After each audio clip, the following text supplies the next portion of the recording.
What's going on, everyone? Welcome back to another episode of Pave the Way Podcast. I am your host, Greg Helbeck, and today I am here with the most successful realtor in the Hudson Valley. I got Dickie Baxter on the horn right now, and I was just with him the other day at a closing. He shares an office with my attorney, John Ravella. I hope you're listening, you son of a gun. So, Dickie, happy to have you on the show, man. I'm so pumped we got to do this. Hey, what's going on? This is exciting. I was listening to a couple of your episodes, and it's cool, man. It's really a privilege to be on here. And yeah, we bumped into each other at my podcast studio. I was in there the other day, man. That was cool. So thank you for having me on. It's a privilege. I'm excited to chop it up. Sweet, man. Well, let's get right into it, man. So I know you a little bit, but I don't know you too well. So I'd like to get into your backstory, man. Like before you were a realtor, like how'd you grow up? Like what was your background like? I mean, people love to know that kind of stuff. So that's a great question. I appreciate that.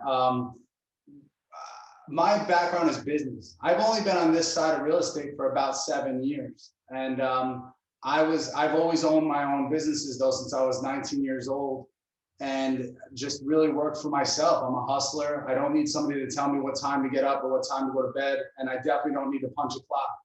And I that's not an insult to anybody out there that's crushing the OT or doing what they do from 9 to 5. I don't want a roof on my potential. And so sometimes that's a risk. There's a lot of risk with that. And I'm not afraid of the risk because I've seen the reward. But growing up, I didn't have that upbringing. My parents had very safe jobs. My mom worked for the county. My dad worked for the county. My dad's a detective for the sheriff's department. My mom worked for the record room in the county building. So 26 years, both of them on the job. And I'm grateful for how much they worked and how hard they worked. But for me, as I saw that, I realized even in the last 2 years, I've probably made what they made their whole career combined. And that was that when I started breaking that down, and I have 4 kids and my oldest is 15. He was asking, he's like, Dad, what is my next step? Like, I don't know what I want to be when I grow up. And I said, well, there's a million possibilities. And most parents, when they get them at that age, and I remember being that age, and everybody just forcing the 13th grade on me and saying, go to college, go to college, go to college. Yeah. You're not smart. You're not book smart if you don't go to college. And I guess I'm not book smart. I went to college, but I just drank with my buds. And I really actually, at one point I was trying to become a cop, the safest job you get, just like my dad. And I just knew it wasn't for me. I knew the whole time. And so when I was talking to my kid, I told him, I said, there's jobs like this, there's jobs like that, there's education, there's everything. Don't leave an opportunity out. Just don't put that roof on your possibilities and fail as much as you can right now, bro. You don't have to have it all figured out at 20. So, yeah. That's the time, man. It's interesting. My dad's a retired cop, and my mom's like a teaching assistant. So I was raised to an environment where no one was an entrepreneur. You know, there's maybe like one of my uncles is pretty successful, or was successful.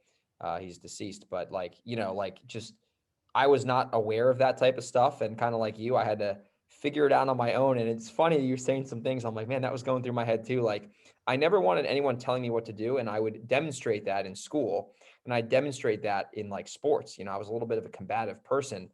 And, at the time, I thought it was a negative thing, but now it's pretty positive that I try to be respectful with people, but I'm stubborn. You know, I want to get my way, and I want autonomy. And I think you and I were talking in your office the other day about freedom. You know, we do this for the freedom. A lot of people, they think it's about the money, but the money is just a tool to buy the freedom. You know what I mean? Financial freedom is defined in so many different ways. Another example, I go back to my kids a lot because everything I do is for them, and not like this legacy stuff. I just love being a dad. It's my favorite thing in the world. And I never thought I'd be here. I never even thought I'd be a dad. I just lived a totally different life when I was younger and wanted different things. And that's what changed me was, and I tell my friends this as they're having kids, being a parent doesn't change who you are. It changes what you want.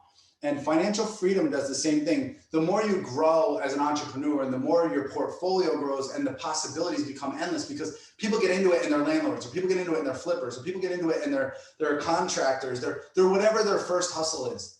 And then they realize that their accountants and their financial advisors and their partners are getting into other things. And all of a sudden the guy or girl that was a private lender now owns a laundromat.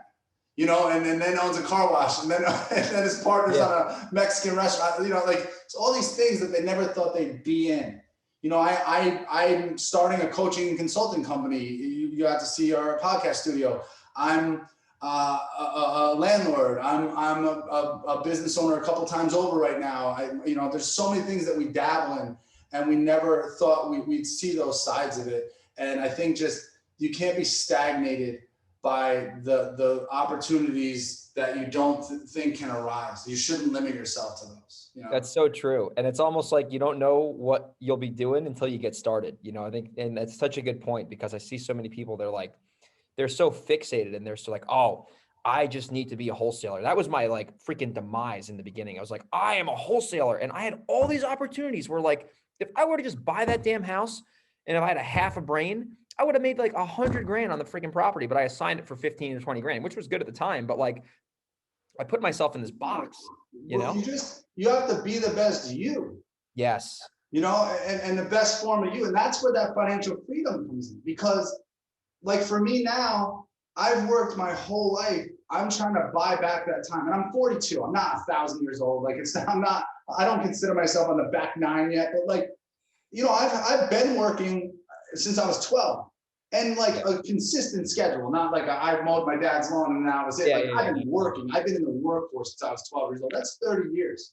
Yeah. And so I don't think I have another 30 good years. You know what I mean? I hope so. But like, I don't think that so I want to buy more of that time now.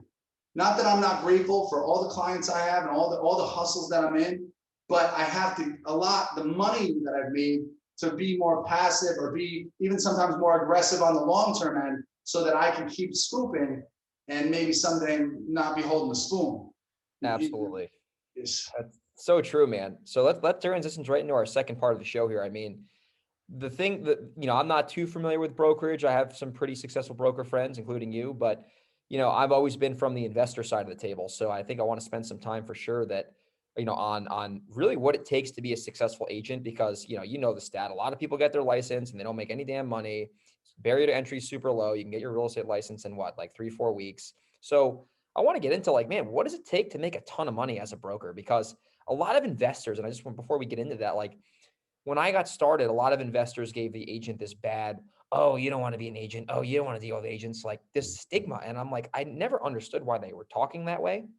And I'll tell you what, I've made a fortune working with agents because it's like, it's insane. So, I mean, what does it take to really crush it as an agent? Because you're cleaning it up in the Hudson Valley, man. Well, so you worked with Edwin before, right? Edwin Rodriguez? Yep. Great guy. That's a good example of a great realtor. You know, Edwin is a friend of mine and I have a lot of respect for him. And there are great agents. So fact of the matter is there's like 15 or 16,000 agents in the Hudson Valley. What other job in anywhere do you see that many people doing the same job other than like lawnmowers? Like that's just an insane amount of people competing for the same work in an area, right? And in an area like this that's so sought after. Out of those thousands and thousands of agents, I probably would say there's about 250 good agents, in my opinion, productive, producing agents that are going to consecutively make a living at this, not have 2 or 3 good years and just give it up. Yeah. And who am I to say that? I've only been in this business 7 years. I can't judge that. I haven't been in all the ups and downs of some of the greats in this business. One of the people I look up to in this business, and people think, you know, they have their opinions either way, but Marion Bruins, I think, is a top producer that's been consecutive, and even when times change, I think she's just always kept her numbers up, consistently been a top producer. And she doesn't do the same type of job I do. She doesn't market herself the same either, but she's consecutively good. Dawn Gregg is another one. She's consecutively been a good agent and has her own type of marketing, her own way of doing business, and she's knowledgeable. And like those are two people that I see would just always be in that sector. Donna Gennaro is another great one. The list goes on. Bernadette Gillespie. Like there's some agents out there that I know are always up there. You know, there's some newer blood that's been doing it 5 to 10 years, like me. Frank McCary is one of them. Vincent Reed on my team is one of them. Like these are people that aren't going anywhere. Yeah. You know, and I respect that. But truly, in my opinion, and one of the things I constantly say, which I get a bad name for, but I don't care, I think they've watered down the Kool-Aid so bad in this industry. And I think that real estate agents, a lot of the times, have just failed at everything else they've tried. They want to feel important, so they take a New York licensed job like this, but it's a crackerjack license. It's the easiest license to get, in my opinion. And once you get that, and I failed my test. I'm such a bad test taker. I failed my test. And once you pass it, go actually learn real estate. So work for a good firm, stop asking what your cut is and in your return, and team up as much as possible. And that's what I tell new agents. I run a team of agents right here, licensed to sell, the #1 team in Orange County. And I can tell you, if you had them on your show, if you talk to any of them, they would tell you the power of being partnered with somebody that isn't the top of the pyramid, that looks left and looks right and sees you and gives you that full time, just like you would that you give to your client.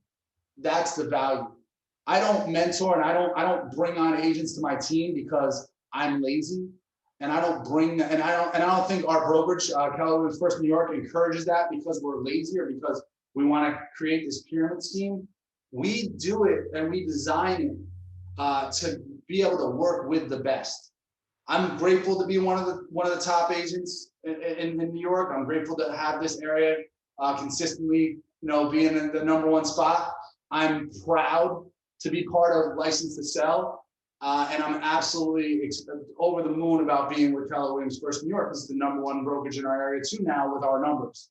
And the key to my success, and I think my team's success, is we've aligned ourselves in something that's not named after us. So like, I could decide that my coaching business is taken off, and now I'm coaching in Cleveland twice a week, and I'm out in California, and I have a podcast starting on iHeartRadio that could take off, and now I'm not selling homes. I'm not the #1. Like, why would this still be called the Dickie Baxter team?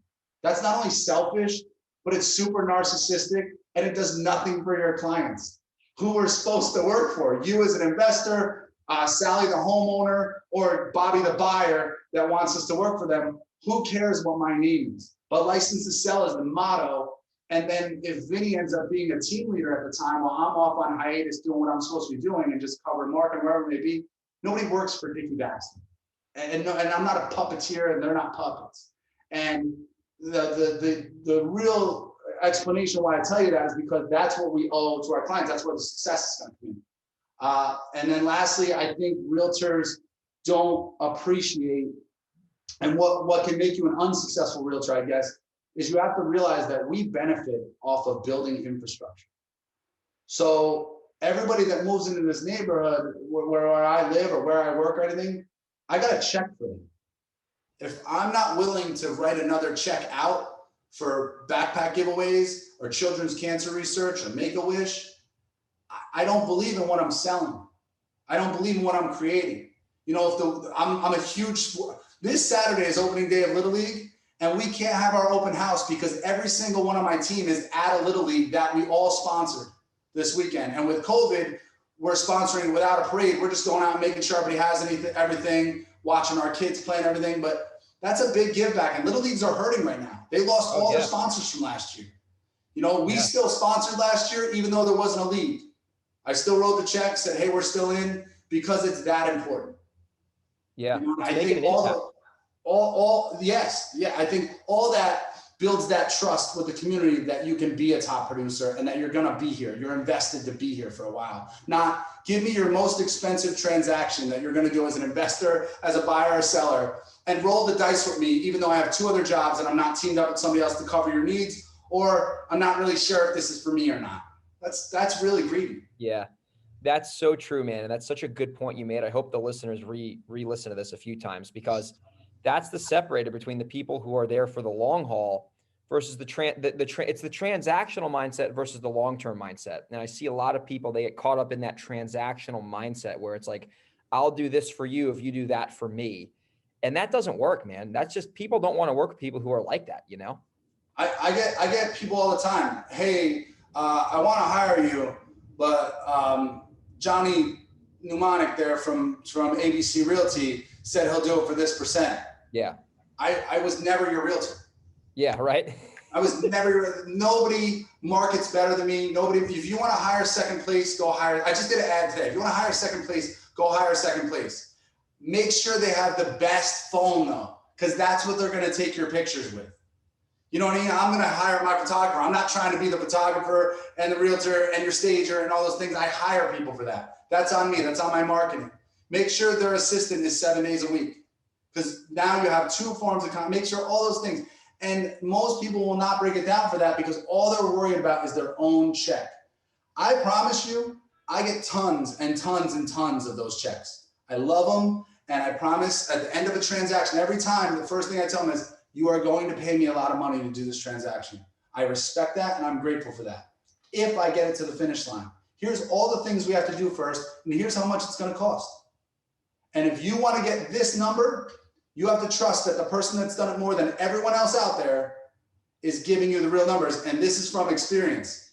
No one else has sold 600 plus houses in the last 5 years other than me in Orange County. So I'm giving you the real stats. I'm giving you the all in all, not the, I sold 10 houses, so I must be onto something. Totally. And that's not to bash anybody new in the business. It's just to say that the people I'm in front of, why you're hiring me instead of that person, is because I guarantee this. I have a better track record to do this. And to the people that don't have that track record yet, I don't care if you work on my team or somebody else's team or somebody else's company, align yourself with those people. Learn from those people and give them some of your check too, to make sure that you're going to get all the checks, because we're not in it for checks if you're here to be long-term. We're in it for trust.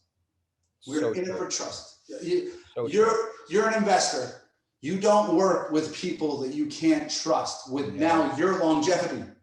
No, yeah. No, that's such a no-no too, because I love how you just described that, because at the end of the day, the client, it's almost like a version of like, listen, I'm here to serve you and this is how I can solve your problem, but I don't need the business. I'd love to help you and serve you, but I'm not the guy who needs the listing to go pay the electric bill. Like, we're here to provide something bigger than just selling your house. We're here to make an impact.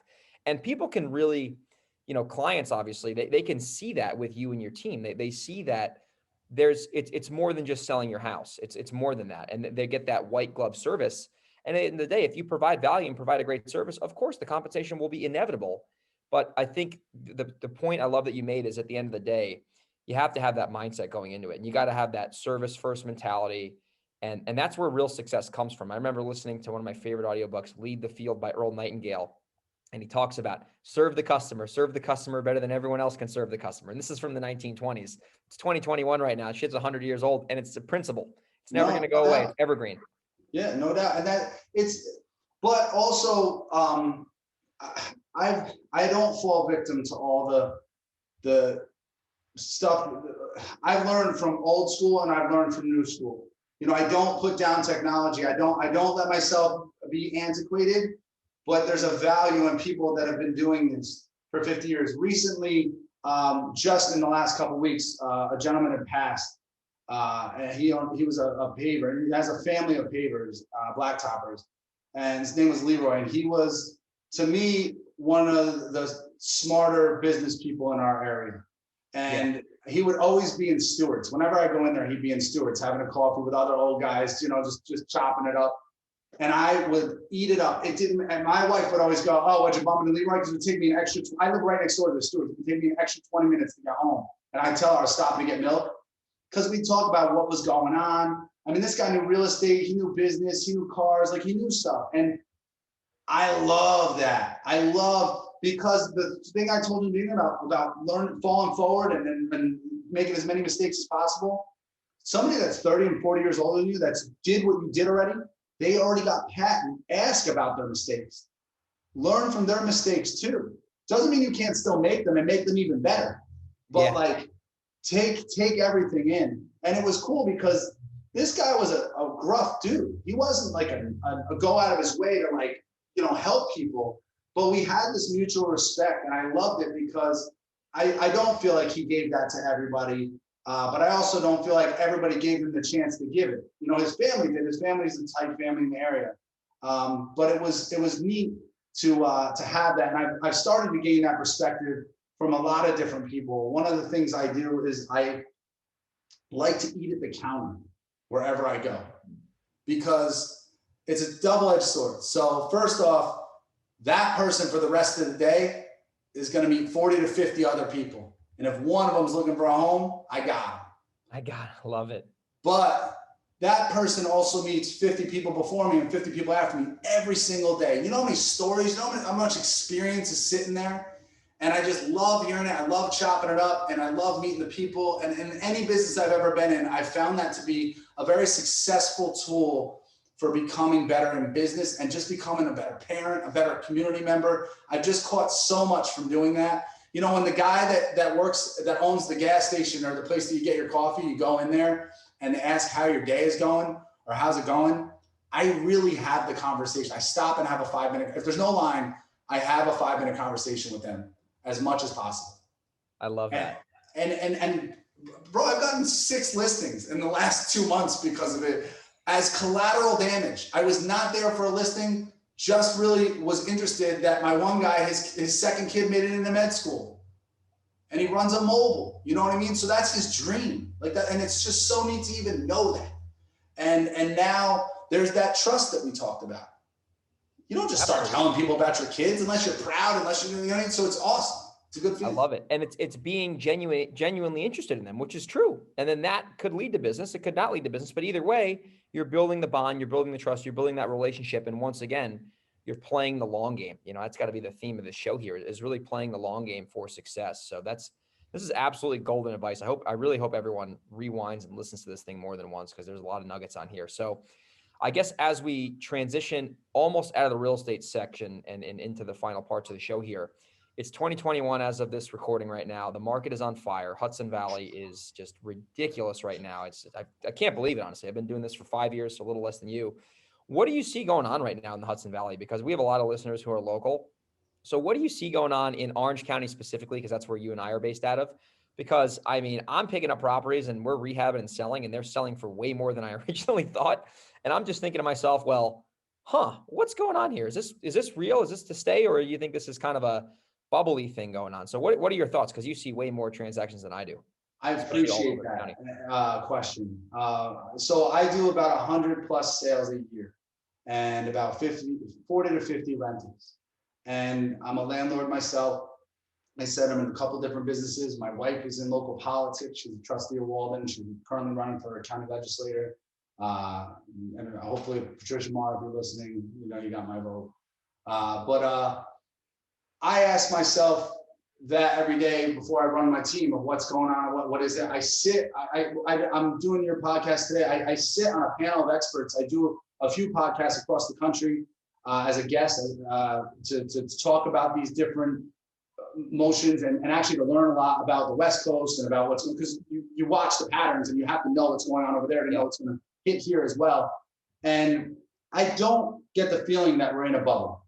I will be very honest with you. I don't get the feeling that we're in a bubble, but I do feel like we're going to plateau. I do feel like we're going to hit a equity bubble a little bit. Yeah. Where people are going to have to make sure that they got the best interest rate on the properties they bought and held, because you're probably going to have to hold those for the next 10 years to have them make sense. That makes sense. And you're buying over asking price. So how do we substantiate that? Longevity in the housing market, not the economy, because the economy, there's too much in the media. The economy is going to go up and down right now. But the housing doesn't have to be a crisis because of that. Interest rates can, oil prices can, and they can dictate materials. So maybe new construction won't be happening. But as we open the floodgates for all these foreclosures to make things a little more affordable again, I think things like we have talked about off this of extending the first look period, of not evicting tenants that are currently in foreclosure. That's going to drip drab this over the next 4 to 5 years. It's going to bring flippers back into the game, which helps values then increase on people that were a little underwater on equity. And then it helps substantiate that. Plus, because they forensically underwrite all these loans because the interest rates are so low, those loans are substantiated. If we see a housing crash, there are so many things that are way worse going on, because unemployment would have to be through the roof first. And then we have way bigger problems. And we already do have bigger things to focus on and cure right now. We have, and I'm not trying to be political, but we have things on our borders. We have things with COVID and stuff that have to be focused on and fixed right now that are probably more important than worrying about this. And I feel like we're substantiating the money enough that we're not in that bubble. We just have to really make sure that jobs stay on point. Absolutely. No, that's phenomenal advice. And I think too, with our area, at least in the Hudson Valley, the demand to be up here is real. It's not like some fake thing, because if you think about it, like we're an hour from Manhattan, right? Depending on where you are in Orange County.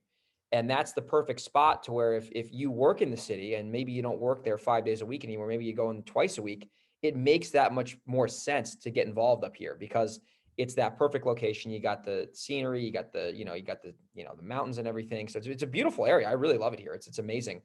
And I think because of that, like you said, there might be a little bit of an equity bubble, but long term, I think more and more people will be driving out into the suburbs, and Long Island is very crowded to begin with, and Westchester is extremely expensive. So Orange County and Sullivan County and Ulster County are going to, and Dutchess County are going to start to get even more valuable. So I think I agree with you for sure. I think this market is legit. And I think it's just going to keep getting better over time, over the long game. So I think that's some phenomenal advice. And I bet you all my Hudson Valley listeners are relieved to hear this. So as we transition into really the last segment of the show, I know you got some other stuff you got going on with, the coaching business, and you also got a book you're coming out with. So I want you to kind of just touch on that, what's going on with your coaching business, what's that all about? And then also tell us a little bit about your book and, whenever it's ready, how listeners can pick up a copy. So Henbrook's business coaching and consulting, we just got all the licensing started with that, but that is going to be, we'll be talking off of this too as well, Greg, about an opportunity with that. But we're going to be bringing on and recruiting coaches all around the country to do business coaching and consulting. We're going to offer those services to people all around the country. We're also going to be doing panel experts speaking all around the country as things open back up and or virtually.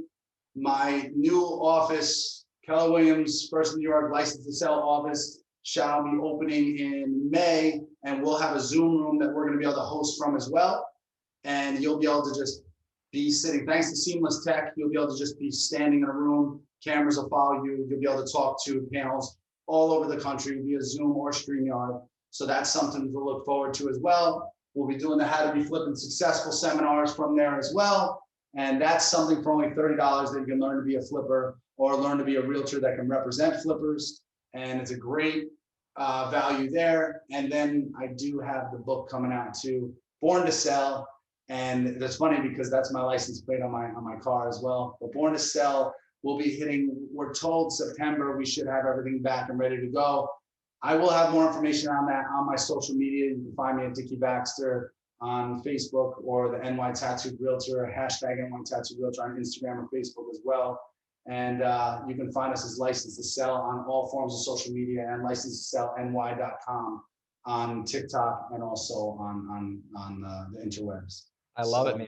You're a great marketer, man. I love it. I see your stuff all over the place. I follow you on social media. So you're definitely a phenomenal marketer. So the best way to reach you would be at NY Tattooed Realtor on Instagram, because my assistant will put this in the show notes. Instagram, I think is probably second best. You can message me on any of my Facebooks, or you can just call me or text me anytime, 845-494-4715. And that is the backbone. You can get me anytime. If I'm on another call, just text me. I will call you right back. But that's probably your best way. My social media game is on fire, and I do organically. It is me checking all those all the time. But I get hit with probably 50 DMs a day on each form of social media. Plus, I'm an 8-day-a-week realtor. So they're not done till about 10 o'clock at night. You want to get me instantly, call me. Love it. That's awesome. You're in the game, in the trenches, man. I love it. Well, listen, Dickie, this was awesome. This is a great show. I'm sure some listeners are going to be reaching out to you for sure. So we will definitely have all that contact information in the show notes. And I really appreciate you taking some time out of your busy schedule to be a guest on our show today, man. That was a lot of fun. It was a privilege, man. Thank you so much, babe.